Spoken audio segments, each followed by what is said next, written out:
This is RTV6 News at 6, working for you. One pharmacist's mission to make sure people are vaccinated this season. I'm Stephanie Wade with why she's bringing flu shots to people at work. The wind has been howling today. When the wind will calm down and sunshine returns to my forecast coming up. People are in danger. This is not safe. Trouble at a local apartment complex, and now the health department is involved while a local mother is turning to RTV6 for help. And a former guidance counselor sues a local Catholic high school after she was let go because of her same-sex marriage. First at 6, the state's first flu-related death has been reported in Marion County, and we are still only in October. Now the Indiana State Department of Health is urging families to get a flu shot before the end of the month. And if you can't get one in October, it's not too late to get a flu vaccine in November or later. But right now is an important time to be protected from the virus because it's starting to hit people. The Department of Health has not released the identity of the person who died. And to save lives this season, a pharmacist is taking it upon herself to make flu vaccines available to as many Hoosiers as possible. RTV6's Stephanie Wade shows us how this woman is making an impact and if your employer could get involved. And you're all set? All right, thank you. You have a great day. IU Health pharmacist Heidi Barnett is serious about the flu season. Many people get sick in this work for at least a week, extended period of time. Some people are hospitalized, and some people die from it. So she made it her mission to bring flu shots to thousands of Hoosiers at work for free. Over the next few weeks, she plans on administering 4,000 flu shots to people on site at their jobs. We're doing over 100 clinics on site at different locations. We've been in Bloomington, Evansville, Lafayette, Indianapolis, Fishers, Westfield. I did get a flu shot today. Today, she was at IPS's Carl Wild School, giving flu shots to school employees, including the principal herself. And it was very exciting because I don't use IPS's insurance. So to know that they were able to give me a flu shot as long as I just had insurance was very convenient. As teachers can be very susceptible to getting sick. Running noses and sick kids, so we get a lot of illnesses just by being around kids every day. So anything that we can do to prevent illness is a benefit for us. Latest numbers from the CDC estimate 79,000 people died from the flu during the 2017-2018 flu season. And while, of course, no one likes to get a shot, but they were excited they were able to do it here on work time and at the school location, didn't have to go anywhere else. Barnett says bringing this service directly to people at work could potentially save Hoosier lives. Working for you, Stephanie Wade, RTV6. Thanks, Steph. And the pharmacist has been to libraries, schools, and food banks. IU Health is partnering with Apex Population Health Group to engage employers and administer as many vaccinations as possible. We have information on 2 low-cost flu shot clinics happening Thursday in Marion County. One is at Cathedral Kitchen in the 1300 block of North Pennsylvania Street from 9 to 11 in the morning. The other will be at Inglewood Christian Church at 57 North Rural Street from 4 to 6 p.m. Again, this is happening Thursday. All of this information is up right now on our website at theindychannel.com and the RTV6 app. It is a windy evening across central Indiana, helping to create chilly conditions outside. Chief Meteorologist Kevin Gregory is here with our forecast. It looks beautiful now, but you're going to need a jacket if you go outside. Need a jacket. Hold on to it through the morning hours tomorrow, but at least it's good to see some late day sunshine. It should be a good looking sunset. Enough cloud cover on there to add some character to the sky. Let's talk about that wind gust. 37 the peak gust in Lafayette, 36 in Indianapolis. Just about everybody hitting that 30-mile-per-hour mark through the afternoon. As far as our temperatures now, down to 52 in Cass County. With skies clearing, the wind will relax a little bit here after sunset. Bloomington, one of the warm spots at 58. Muncie at 56. Wind is southwest at under 10 miles per hour in Lafayette. Still gusty there in Kokomo. I think that's one of the things that we'll eliminate, is just kind of take out some of the peak gusts tonight. Keep those generally 20 miles per hour or less. Sky is clearing. You can see that out your window now. Temperatures, they're poised to drop into the 30s by tomorrow morning. As we go through the evening, down into the upper 40s at 11 o'clock tonight. Sky will be clear by then. This is what you'll wake up to. Sunshine to the rescue, though. We'll talk about warming up tomorrow afternoon and what changes by the weekend shortly. It's a tragedy that people are made to live this way when all you want to do is protect your family and be safe. A local mother turning to RTV6 for help tonight. She says people in her West Side apartment complex are dealing with mold, rotting balconies, and sewage backups. RTV6's Megan Santorum spoke with her today and took her concerns to the health department and apartment complex management. This is the place Jacqueline Hunt has called home for the past 6 months. With a balcony overlooking the water, she thought it would be the perfect place to live. Instead, she says the Mariners Village apartment complex has caused her to fear for her family's health and safety. It's just been one thing after another. The problem started when her toilet wouldn't flush.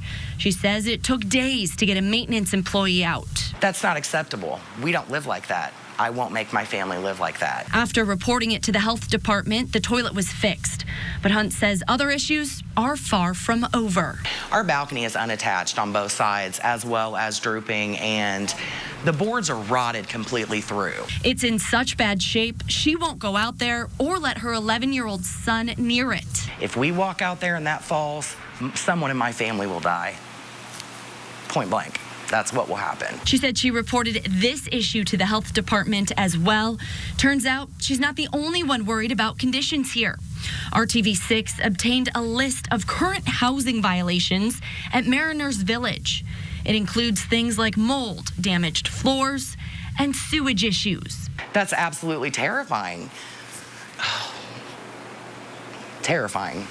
There's even a pending court case against the apartment complex. These people are in danger. This is not safe. After we reached out to the health department about the balcony, they told us they issued a notice to the complex, giving them 30 days to fix it. This should be a comfortable spot. When you're home, you should be able to relax. Working for you, Megan Santorum, RTV6. Thank you, Megan, for looking into that. And a woman working the front office at Mariners Village declined to comment and gave us a corporate phone number to call. A message left there has not yet been returned.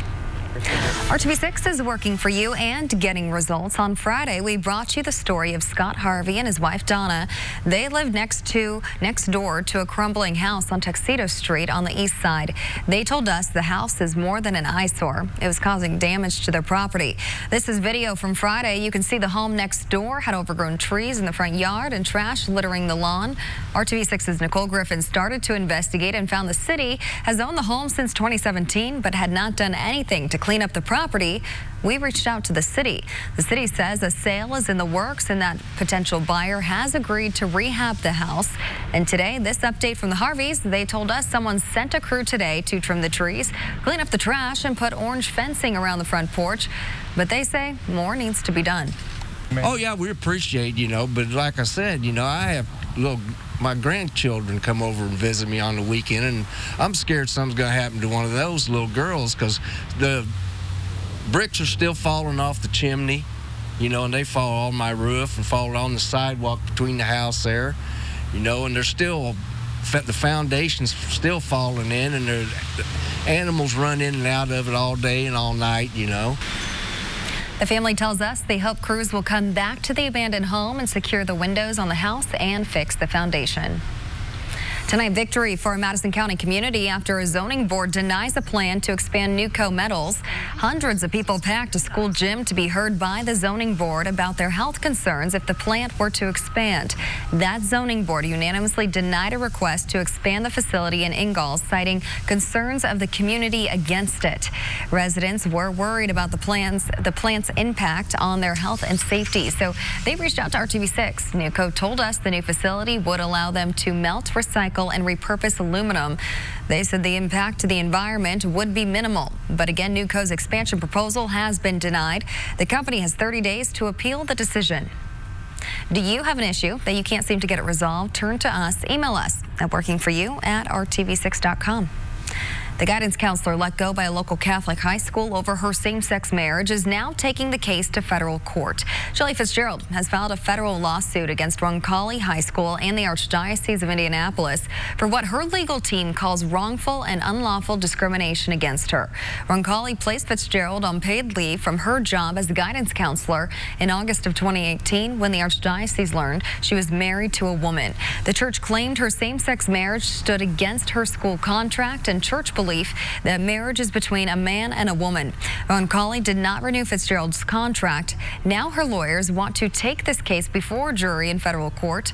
Among their arguments, the church did not take similar actions against other employees whose actions contradict church teachings.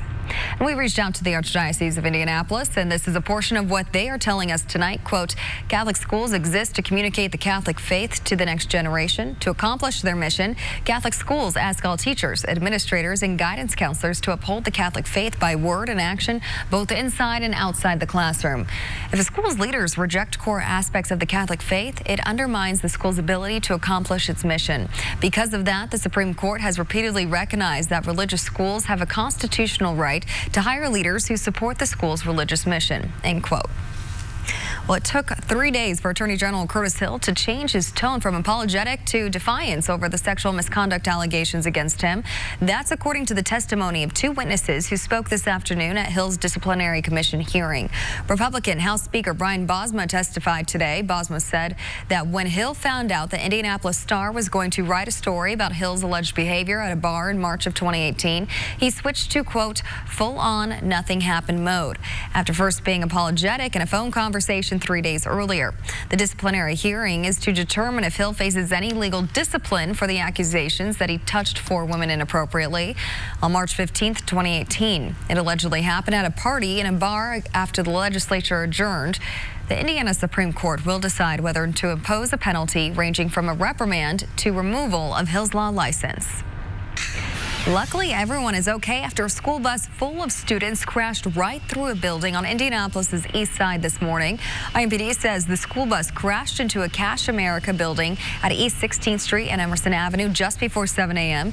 As you can see here, most of the bus went inside of the Cash America store. Indianapolis Public Schools says there were 23 high school students on board at the time of the crash. Again, no one was hurt. IPS also says Durham Transportation operates that bus. Crash investigators are still trying to figure out exactly how the bus ended up slamming into the building. Still ahead on RTV6 News at 6, you may be looking for a job, or you might want a better job that you can turn into a career. Next in our Hiring Hoosiers report, the organization helping our future leaders start out on the right path. Well, family is never too far away from football, and nowhere is that more true than here at Purdue University. The very unique bond between freshman wide receiver David Bell and his grandmother Karen. The RTV6 Sports Extra Spotlight coming up. And West Lafayette will be one of the spots in the 30s tomorrow morning. Temperatures are poised to drop now as skies are clearing. Look at the spin. It's in Lake Superior area. Low pressure funneling cooler air in, but the clouds are starting to break up. 10 a.m. to 10 p.m. at Ashley Home Store.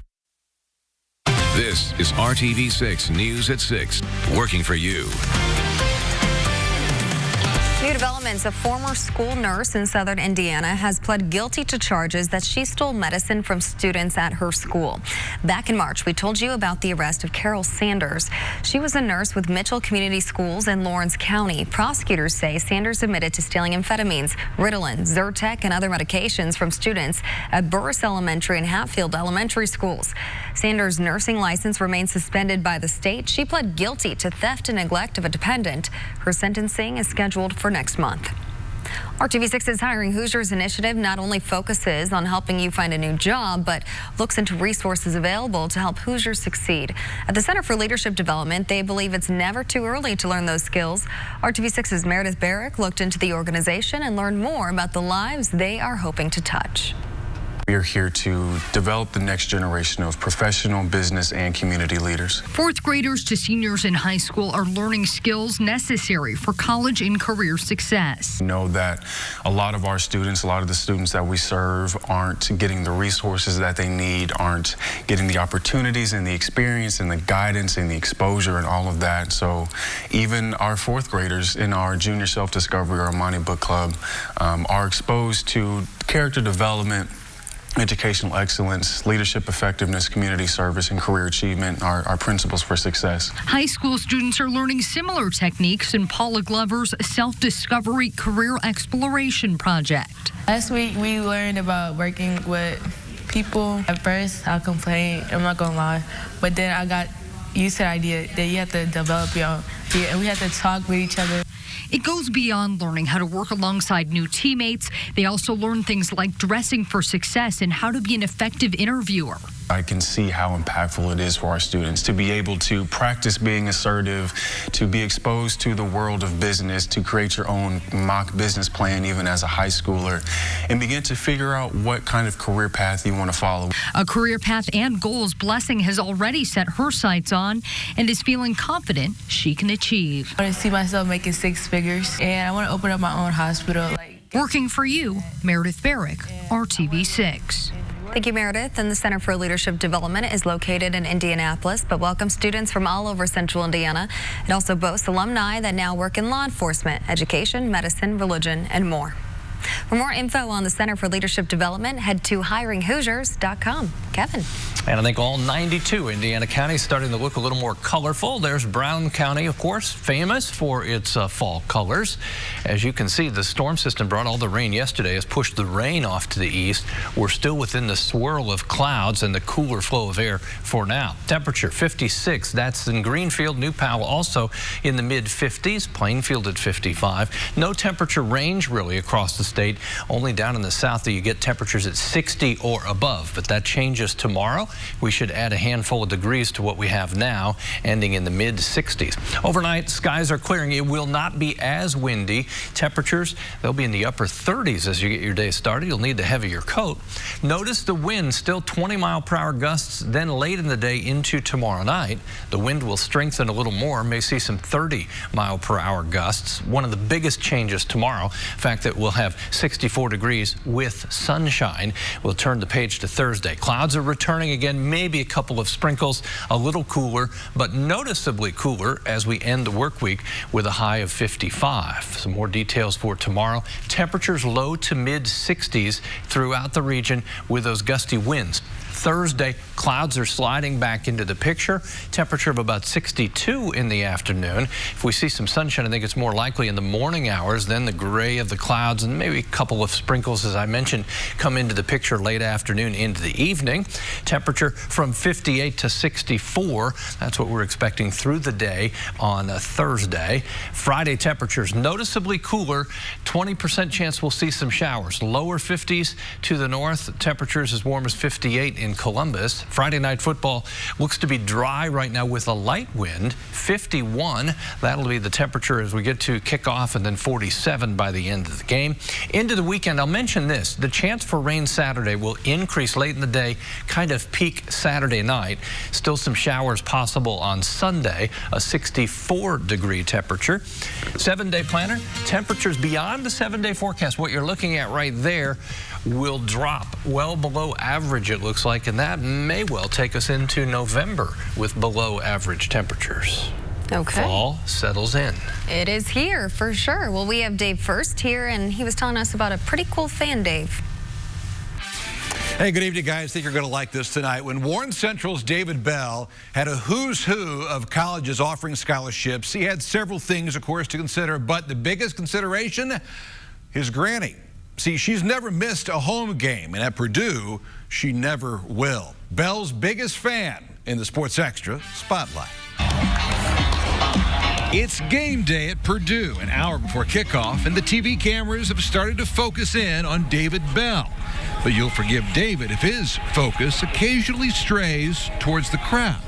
At the first home game, I couldn't spot her, but the last few, I've been able to spot where she's at. So as long as I know she's watching, I know I'm going to be good.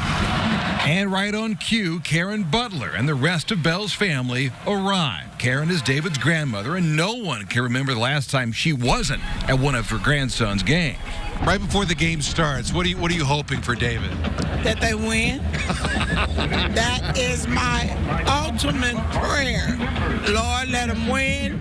Don't let the guys cheat on them. Don't let them fight. Don't let nobody get hurt. Let them have a good time, but let us win. Do you see him down there, number 3? The two have as tight a relationship as you can have. Karen helped raise David, and David continues to soak up every word of advice. It's phenomenal. It's a love, but it's a lot of bickering and fighting. You know, she's always on my case about small things, but I'm very thankful for how she raised me. Did you know how good he could be as a football player? No. I knew how good he was. Oh, really? I saw it. He was the only one that could run. He'd outrun all the kids. He still is.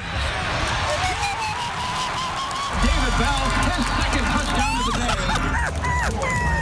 David scored plenty of touchdowns with his grandmother watching. A blessing for Karen's daughter and David's mom, Corrine. That really was a big reason he stayed close to home so Mom could come to the game. So we're happy with the decision. I lived with her, with me, both my grandparents and my little brother, so we're a very close household. I asked the Lord years and years ago, let me see him accomplish what he wants to accomplish in football before you take me. How far do you think he can take this career of his? To infinity. And if you've seen David's determination, who can argue with that? So the next time you watch the Boilers, know that Belle's biggest fan isn't too far away. Right now, they're playing good. Grandmother to 5. But for David, he's the first. Oh, he was the first? He's the first. That's pretty special. Yes. That's my boy. That's my boy.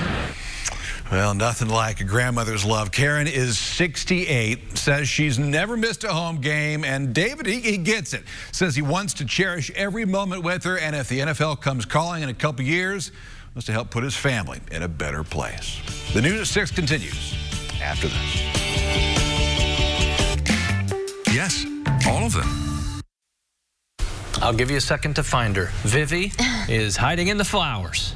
But I'm taking her for a walk this evening. She's on a collision course with the dog right now. I can see that. I don't think the dog sees her. Temperatures, they fall into the upper 40s tonight, 30s in the morning. Thanks to Vicky for sending in the picture. See? Quite the picture. Dogs, cats, I love them all. All of them. All right, we'll see you at 7. We'll leave you with this gorgeous shot.